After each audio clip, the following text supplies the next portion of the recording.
오늘 주시는 말씀입니다. 히브리서 7장 11절부터 22절입니다. 히브리서 7장 11절부터 22절 말씀입니다. 레위 계통의 제사 직분으로 말미암아 온전함을 얻을 수 있었으면 백성이 그 아래서 율법을 받았으니 어찌하여 아론의 반차를 따르지 않고 멜기세덱의 반차를 따르는 다른 한 제사장을 세울 필요가 있느냐? 제사 직분이 바뀌어졌은즉 율법도 반드시 바뀌어지리니 이것은 한 사람도 제단 일을 받들지 않는 다른 지파에 속한 자를 가리켜 말한 것이라. 우리 주께서는 유다로부터 나신 것이 분명하도다. 이 지파에는 모세가 제사장들에 관해 말한 것이 하나도 없고 멜기세덱과 같은 별다른 한 제사장이 일어날 것을 보니 더욱 분명하도다. 그는 육신에 속한 한 계명의 법을 따르지 않고 오직 불멸의 생명의 능력을 따라 되었으니 증언하기를 내가 영원히 멜기세덱의 반차를 따르는 제사장이라 하였도다. 전에 있던 계명은 연약하고 무익함으로 패하고 율법은 아무것도 온전하지게 못할지라. 이에 더 좋은 소망이 생기니 이것으로 우리가 하나님께 가까이 가느니라. 또 예수께서 제사장이 되신 것은 맹세 없이 된 것이 아니니 그들은 맹세 없이 제사장이 되었으되 오직 예수는 자기에게 말씀하신 이로 말미암아 맹세로 되신 것이라. 주께서 맹세하시고 뉘우치지 아니하시리니 내가 영원히 제사장이라 하셨도다. 이와 같이 예수는 더 좋은 언약의 보증이 되셨느니라. 아멘. 해방이라는 것과 구원받는다라는 말은 같은 의미입니다. 그래서 어떤 책의 제목을 보면은 해방 이렇게 제목을 쓰기도 합니다. 오늘 성경에 보면 묵상에서 보면은 죄 삭은 사망이다라고 이야기할 때 해방이라는 이것은 예수로 말미암아 우리가 죄로 말미암아 죽을 수밖에 없었던 그 인생을 예수의 십자가 대속으로 말미암아 우리가 해방되었다라는 것을 말해주고 있어요. 그래서 어떤 일들 어떤 상황 속에서도 우리가 기억할 것은 예수님의 대속의 은혜들을 더 생각해야 됩니다. 히브리서 3장 1절에 말했죠. 예수를 깊이 생각해라. 여러분 우리가 예수를 깊이 생각하는 믿음이 되길 원합니다. 오늘 본문에 보면은 제사장에 대한 의문이 있다라고 이야기했어요.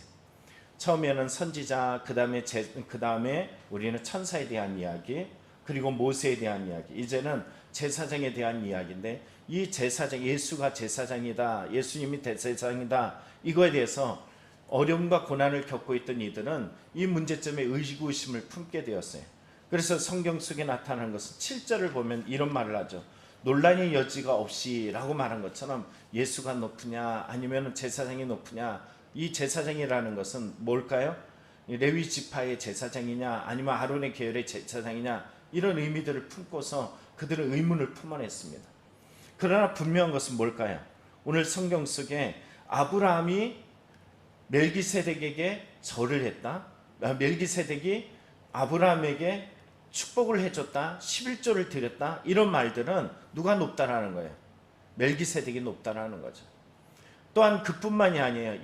이 논란이라는 이 7절에 이 논란의 여지가 있다라고 이야기한 것처럼 성경의 오늘 14절을 보면 예수님이 왜 이런 논란이 있었냐면 아론 계열이냐 레위 지파냐, 이것이 율법적이잖아요. 그런데 예수님은 무슨 지파죠? 유다 지파란 말이에요. 그래서 14절에 보면 우리 주께서는 유다로 나신 것이 분명하도다 라고 이야기하면서 다른 계열의 다른 방법의 하나님의 방법인 이 유다 지파가로서 예수 그리스도가 오셨다라는 이야기를 합니다. 그게 무슨 상관이냐 라고 물어볼지 몰라요. 그러나 이 말이 어마어마한 메시지를 품고 있다는 거예요. 여러분 11절을 보십시오. 레위 계열의 제사장 직분으로 말미암아 온전함을 얻을 수 있었으며, 자, 이전에 율법에 의해서 말하는 레위 지파 계열인 아론으로 말미암아 그 제사장이 세워져서 1년에 한 번 가서 8월 15일에 가가지고 유대절기인 8월 15일에 가서 제사를 지내요. 그러면 이 제사를 지내면은 짐승의 피를 흘리고 죄사함을 넘는데, 이 피 흘리고 제사함은 그 사용기간이 얼마짜리일까요? 유통기한이 1년짜리예요. 이게 온전하지 못한 거예요.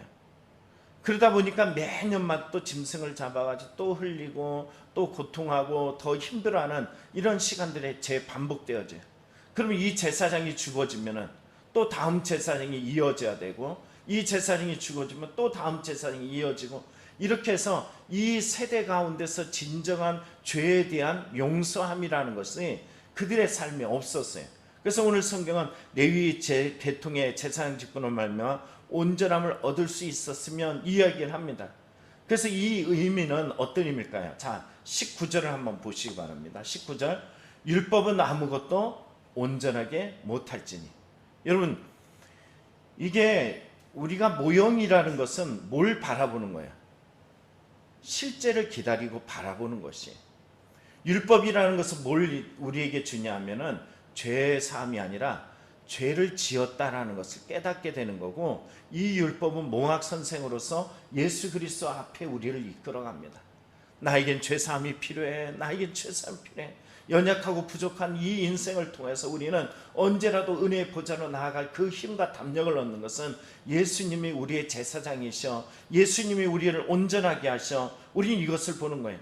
그래서 18절에 말하죠. 전에 있던 계명은 연약하고 무익함으로 패하고, 그 다음에 율법은 아무것도 온전하게 못할지니 이에서 더 좋은 소망이 생기니 이것으로 우리가 하나님께 가까이 가느니라. 예수 그리스도, 여러분 세례 요한이 뭐라고 이야기해요? 어린 양이, 하나님의 어린 양이로다 라고 이야기했잖아요. 당신이 대속물로 당신을 내어주셨어요. 이것을 우리는 성경에서 충분히 우리는 발견하게 됩니다. 성경에 보면은 우리가 이 구약시대 때 성소와 지성소가 있어요. 성소에 들어가고 지성소로 들어감에 있어서 휘장이 있단 말이에요. 근데 예수님의 십자가 사건을 뭐라 그러냐면 마태복음 27장 51절이나 또는 마가복음 15장 38절이나 또 누가복음에도 나타나지만 이 뭐라고 쓰여 있냐면 이 말이 동일하게 쓰여져 있어요. 이에 성소 휘장이 위로부터 아래까지 찢어져 둘이 되고, 예수님의 십자가의 사건을 말하기를 휘장이 찢어져서 둘로 나눠졌다 이렇게 말합니다. 그럼 이 휘장이 뭘까요? 자, 제가 히브리서 6장 19절부터 20절에 보면 요약하면 이런 말이에요. 예수님이 멜기세덱의 반차를 따라 대제사장이 되어 휘장 안으로 들어가셨다, 이 메시지를 담고 있습니다.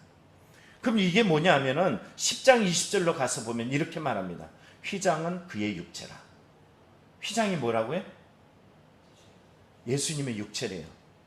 여러분 9장 12절에도 말하기를 자기의 피로 영원한 속죄를 이루사 단번에 성소에 들어가셨느니라. 예전엔 짐승의 피를 인해서 매번마다 재반복할 수밖에 없는 제사함을 얻지 못했던 이 사건, 구속받지 못한, 대속받지 못한 이 사건이 있어요. 우리가 금방 찬송했던 것처럼 날 대속하신 예수께 우린 이렇게 불러요. 그런데 이게 절대 가볍지 않다는 거예요. 짐승이 죽어졌던 그 무지막지한 죽음의 사건, 그 무지막지한 짐승의 죽음이 내 죽음이에요. 죄의 삭은 뭐라 그랬어요? 사망이라 그랬어요. 이대로 내 삶을 내버려 두다 보면 결국 죽을 수밖에 없는 나를, 이것을 깨달으면서 매년마다 이 성소에 가가지고 제사를 지내면서 어린 양, 짐승들 죽어지는 그 모습을 보면서 눈물을 쏙쏙 빼놓는데 절대 바뀌지 않고 변하지 않는 이 죄성들을, 이것들을 이루기 위해서 예수님이 대속하셨어요. 우리가 은혜라는 찬양을 부른단 말이에요. 이 은혜의 내용이 정말로 당연한 것이 아니라 라고 이야기한다. 요즘에 우리가 예수 그리스도의 대속이라는 말을 너무 당연시시켜요. 그러나 이것은 절대 가볍지 않습니다. 짐승이 죽어져야 될 그것에 세례 요한이 바라봤던 것처럼 하나님의 어린 양이로다 하면서 나의 이 빚진 모습들, 내가 죽을 수밖에 없었던 그 자리에 예수님이 대신 들어가셔서 죽으셨음을 보여주고 있다는 것입니다. 우리는 어떻게 해야 될까요? 이것이 예수 그리스도로 말미암아 대속의 은혜를 입은 것을 확증하게 된다는 이 믿음이 있다라면은 여러분 이단에 빠질까요, 안 빠질까요? 안 빠져요. 이만희 아니면 안상홍, 김길자, 그런 거 다 필요 없어요. 왜? 예수 아닌 다른 것으로 구원을 얻을 수 있는 이름이 없다라고 이야기했는데 그 이유가 어디 있는지 히브리서의 오늘 본문에 명확하게 말해주고 있어요. 빠질 일이 절대 없습니다. 예수님이 대제사장이시고 예수님이 피 흘렸어요. 이만희가 피 흘렸어요? 날 위해서 피 흘렸어요? 그럴 수가 없는 겁니다. 내 인생 속에서 예수 그리스도께서 나에게 찾아오신 이 은혜들, 여러분 성경 보면 이렇게 말하죠. 16절에 그는 육신에 속한 한 계명의 법을 따르지 아니고 오직 불멸의 생명의 능력을 따라 되었으니 증언하기를 내가 영원히 멜기세덱의 반차를 따르는 제사장이라 하였도다. 시편 110편 4절에 뭐라고 이야기합니까? 그 아주 오래전에 다윗이 말하기를 여호와는 맹세하고 변하지 아니하시리라. 여호와는 맹세하고 변하지 않는데 뭘 이르시기를 너는 멜기세덱의 서열을 따라 영원한 제사장이라 하셨도다. 여러분, 예수님이 오실 그 날에 그분이 영원한 대제사장으로 오실 것을 말씀해 주고 계십니다. 근데 이 예수님은 우리가 말하는 그 구약의 제사장들과 다른 부분이 있어요. 그게 뭘까? 자, 20절에 이렇게 말합니다. 또 예수께서 제사장이 되신 것은 맹세 없이 된 것이 아니니, 맹세 없이 된 것이 아니니, 왜 이 얘기를 하냐면요, 21절에 말한 것처럼 원래 레위 지파의 제사장은 그냥 계속 그 다음 세대 맹세하지 않고 그 혈육에 의해서 계속 이어진단 말이에요. 그런데 이 예수님은 어떤 예수님이냐면요, 21절에 말한 것처럼 오직 예수는 자기에게 말씀하신 이로 말미암아 맹세로 되신 것이라. 주께서 맹세하시고 뉘우치지 아니하시니 내가 영원히 제사장이라 하셨도다. 분명히 말씀하시죠. 세월을 따라 너는 맹세하고 변하지 아니하시리라 라고 이 다윗을 통해서 맹세하시던 이 약속이 멜기세덱의 반차를 따라서 분명하게 되셨어요. 이게 보증이라는 거예요. 여기에 말하는 것처럼 맹세 없이와 맹세 있는 것이 달라요. 제가 여러분 저 한 1억만 좀 돈 빌려주시겠어요 하면서 어디서 돈을 빌렸단 말이에요. 근데 돈을 빌리는데 그 돈을 빌리는데 여러분이 거다가 뭘 하냐면은 뭘 해요? 보증을 위해서 보증을 위한 도장을 찍어요. 그러면 이 도장이 찍힌 것을 우리 뭐라 그래? 내가 못 갚으면 누가 갚아요? 그분이 갚는단 말이에요. 그게 여러분이란 말이에요. 하나님께서 그게 보증이 되어 주셨어. 예수 그리스도가 보증이 되어 주셨어요. 이거는 가짜가 아니라 영원함으로 맹세되어진 것입니다. 그래서 우리의 이 땅이 아니 이 지구가 이 세상이 사라질 그날까지 이 진리는 절대 변하지 않습니다. 여러분의 삶과 인생에 예수 그리스도를 바라보면서 의지하면서 우리의 삶의 모든 것들이 되어진 이 대속의 은혜들을 기억하며 이 보증되어진 것, 어느 것도 절대 할 수 없는 이 단번에 보증하신 이 예수 그리스도의 십자가 사건을 기억하면서 우리의 삶을 오늘도 넉넉한 은혜 위에 서나가는 믿음의 성도들이 다 되기를 간절히 축원합니다. 기도하겠습니다.